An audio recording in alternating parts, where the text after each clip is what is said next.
to nchene need for need to back and press a woman a medical way abramo na de bedi mu akotene bi and it's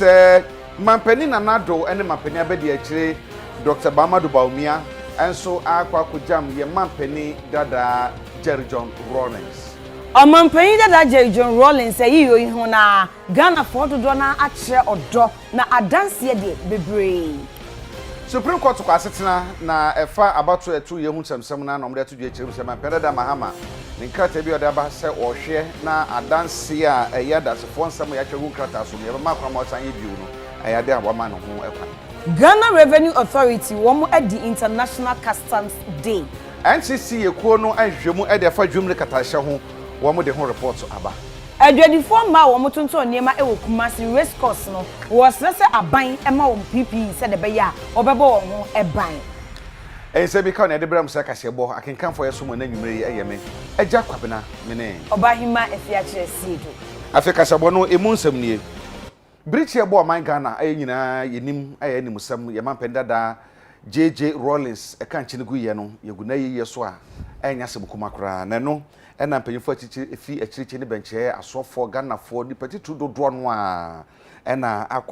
akwa kusunu di twatokra na Ghana ye mampani nana dodankwa ekufuado ene na bedi achi Dr. Bamadu Baumia nso enso akwa kujam ye mampani dada JJ Rawlings da mampenda da je kufuo mampenda da Mahama wo munyina e de omonu nyam ekokota akire e de jaye papa kwan a e ma no efefefe ka mampenda je ka no ho asemu yi no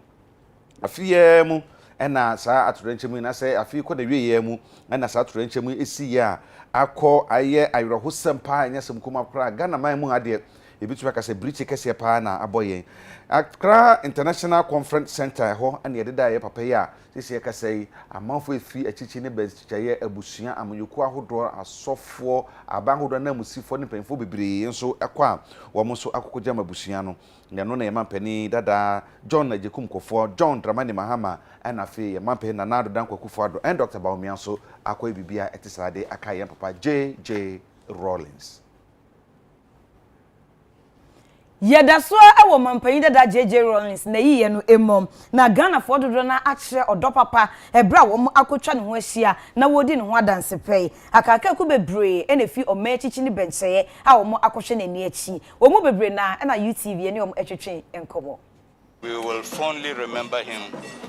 for everything that he did for the Ahoy family and where he brought us, what he made of us. Virtually every policy that we are running today emanated from his original policies of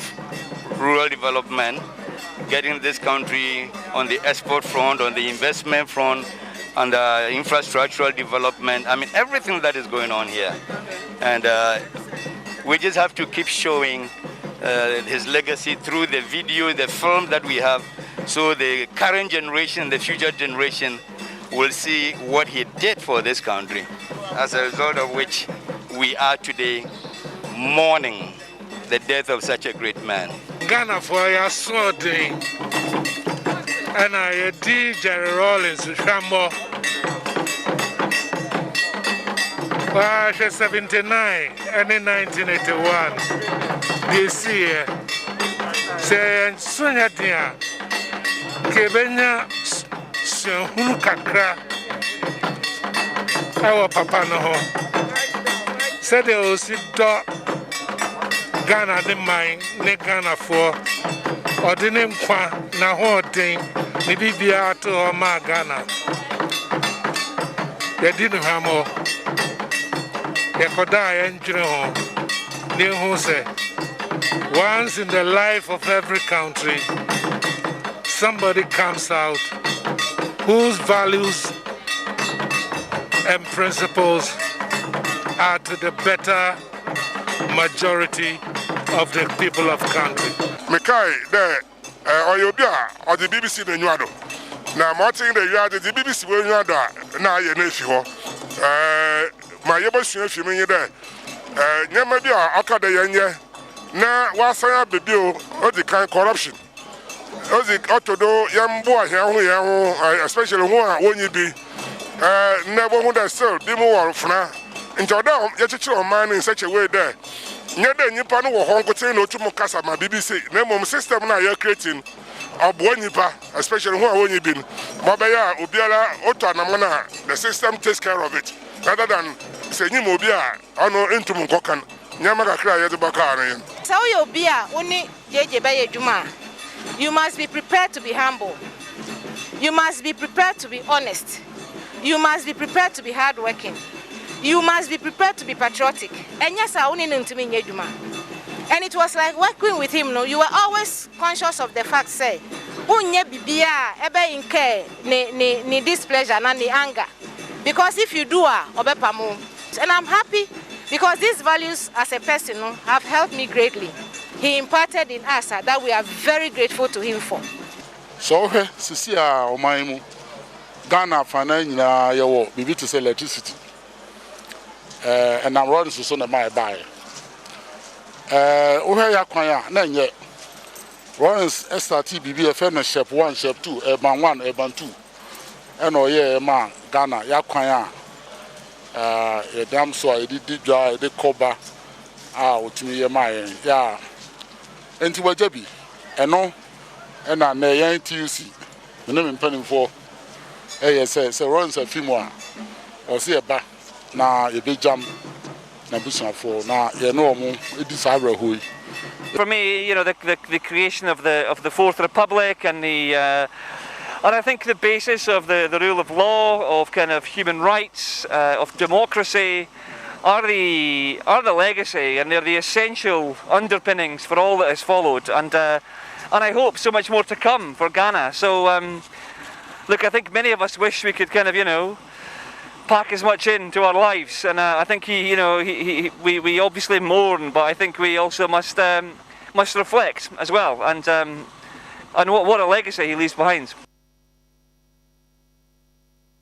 Abaya tu ye nansen awie ye no ayade amampenda da mahama ene na pamfo kire se abato na hyeda nko yi enti Supreme Court nhwe na wonfa yi ento yi enti na Supreme Court ekwa asetena na ne asetena ne mu no nsemi pie mu ena Supreme Court mpanyifo kire se anya de omani ombojo so ekra ene se wobra court no kwa asetena be na wotwe ba kwa abasi nkwani no omdo to mampenda da mahama lawyer fo anim se adansefo no mu nsam ne adansedi awodo ese ekuru twire edigu nkrata so no wo momode aso omdo ba enwanim ya sade be ya court no begina so ede so wo mode eye eni ti no mo hwe kwanse betumi aba nanso no wo bra na court no kwa asetena no ade asade no tumi ama so na wo mo ede adesede koto court no se court mo ho kwan na wo mo ensan enfasa hihye ne emre bi ne sa adansedi e so ye kuru twire gu nkrata so no wo mo tumi afa nko ema court no panyifo ebufu kakra no ba mo to amanim se wo kwan a lawyer for na efa so de ensem no Asiedu mu di ho agro bi no de omani enye ho kra na no na Chief Justice eni ne bo a ne na pamfo ekasa no omde to dwa echem se wo hwe okwan a na se hye hawdo a wo de gu wo mu di edi asem yi a eye order 69 CI 16 and afa CI 99 no ene no mu gina so de edi asem no na no etumi hye court no ama court no de asotwe ema wo mu de asem na ba court no se ebia wo mo twentwom na asa na so mo na mahudo bi a ene hye hawdo mu di asem no ehia no court no kwa betumi agina sa CI 16 and CI 99 order 69 no so abonsem ni nyina atumi agu ani to mo kan se saa de nansi twetwen a lawyer for no atwetwe no enye de Supreme Court pen for na gye ho kura nti no ewie no wo mo de bo mo kokko se de mpre no so yi wo mo moden a se wo kyena ede abekọ na wie ye no na adansefo anu di nsam ene adanse di awdo mo nyina no na wo motumi ede abasa na ba yasam no on betoa ni die so Yedaso e wo Supreme Court nsam no emom na when na lawyer odi akotene e wo NPP legal team no emo ema na nado dankwa ekufo adro lawyer Frank Davis eba beka say NDC fo wo mu enka say nyame abo mo pa na obetumi akasa se de Supreme Court mpanyimfo ammo makwanya sonko se omo nsanfa witness statement na emra ochena no eno kire se Supreme Court mpanyimfo no ma kire ehumobro esan se de di nkan court ne hye se enka January bosume ne da etoso aduonu baako ena omo famra ena omo ye kokwa sabola selase ena omo amfa anko ena Supreme Court atemwafo ne hu omo mobo bio ni mpre no so se ochena omo famra we kire se ehumobro kese pa ena mpanyimfo no adanedi You will recall that on the last date of court, that is the 20th of January, the court made definite orders to be complied with by all lawyers in the case, lawyers for petitioner, lawyers for first respondent, and lawyers for second respondent. The petitioner was to have filed his witness statements by the 21st of January 2021. First and second respondents were to file their witness statements on the 22nd of January 2021, incorporated with their submissions on the preliminary objection to have the petition dismissed for disclosing no reasonable cause of action. As was to be expected, the petitioner flatly decided to disobey the orders of the court and was openly defiant even this morning.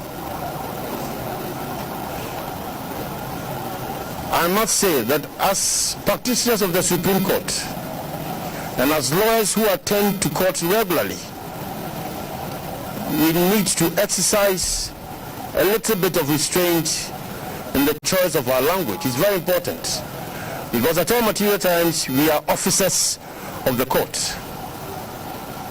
It's unfortunate the language used by my good friend Tolita this morning was a bit offensive. To say that an application before the court has been predetermined, to say the very least, rather unfortunate, coming from my good friend, of course, and a very senior member of the bar. Yet the court did not take kindly to that. As it is now, the court has been gracious and very lenient to the petitioner, because he has been given another opportunity to rectify the wrong. The petitioner has been ordered to file his witness statements by close of day tomorrow. It is Wednesday. The petition has been adjourned to the 28th of January for hearing. I want to advise my colleagues on the other side that if it ain't broken, don't attempt to fix it. We are ready for them on Thursday. Thank you. Wasasa mukuro ya ho no a lawyer fo a wo mo so gina ho mama penda da mahama so pani ba ko ka ho Dr. Dominic Ayine wono so kire se ensema do bi a owura Frank Davis kan se NDC fo na sema penda da mahama ni na lawyer fo nsema do bae no hwinim yentonturuwa eni nyina so bia no wo mo so wo ne nya adwene okwan bia so wo mo so kire se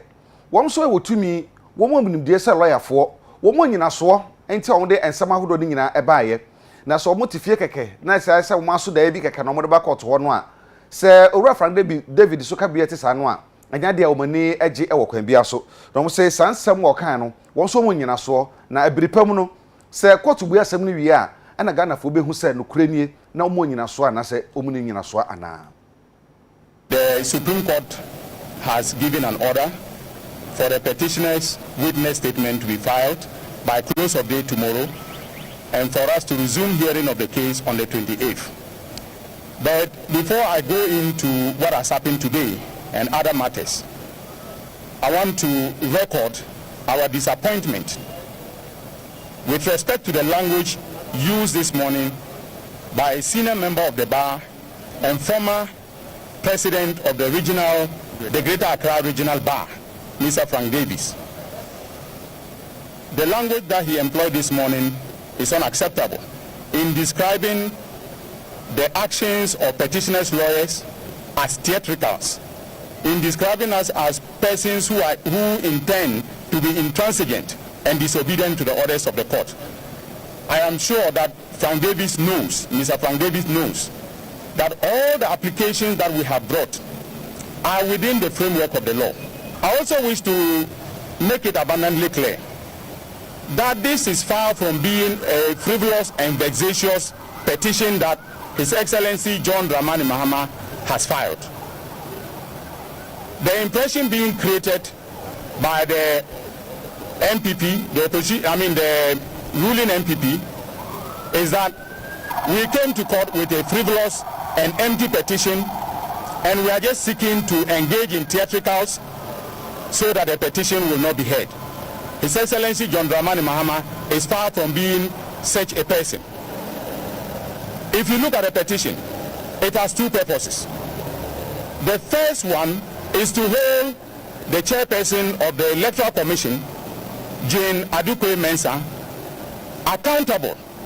for a violation of the Constitution. Now, you have practiced journalism in this country for a period sufficient enough to know that we have never had a situation where the chairperson makes a declaration based upon one figure, issues an instrument validating the declaration based upon the figure that she has used in making the declaration, and then subsequently revises that figure. Repeatedly revising the figure. Now that is unconstitutional conduct, and we want her to be held accountable for that. We are saying that that conduct that she engaged in is unconstitutional. It's not supported by any provision of the Constitution. Our petition is very clear that His Excellency Nana Addo Dankwa Akufo-Addo, when he was declared President-elect by the chairperson of the Electoral Commission, had not obtained more than 50% of the vote. That is the mathematics of Article 69. And if this is not an important issue, I don't know what it is. And therefore, as journalists, when we file our witness statement, read it carefully, and you will see that this is not an empty petition. They are preempting Ghanaians to think that we are joking in court, but we are not joking in court. Accra Metropolitan Assembly, Women World Health Organization, aka wabom na woma da dwumedie bi dia edian edaso and Urban Health Initiative and Science Policy. Ni nyina ene say air pollution ewiem a chese mframa enam we wo behwe na ewisie kumo bi enam wiem sa esey mframa se ebia exhaust pipe bi asey na ewisie totototo anase factory bi ehye bibi na ewisie enam no ni nyina esey mframa yehome eno na wotu ho anamoy. Enfidi dwuma ka 22 ene eniema hodo ehye no mangusie bone eko ewie ma ne nyansunsuaso bone wo yenso ene efre ne se air pollution no ehwemu akire se enipa adoso ewo enkran Kumasi tema ene takrade no eka ho ebi enti ehia se behwe ne yaso ano enuntine mpenifo hyiemu ayesa enhyiemu yi amansanka muku emro mode aba no se Ghana etimidi sodia ene na afibiemu no enipa be apema hanson ene adiokono eye 1719 kwa ene betimi agiwomo. If you look at the number of vehicles that come into Accra, not even just those within Accra. Accra is an industrial hub. You have vehicles moving in from all parts of the country, in and out of Accra daily. We have population also increasing daily in the city. We have shops are being opened by the roadside.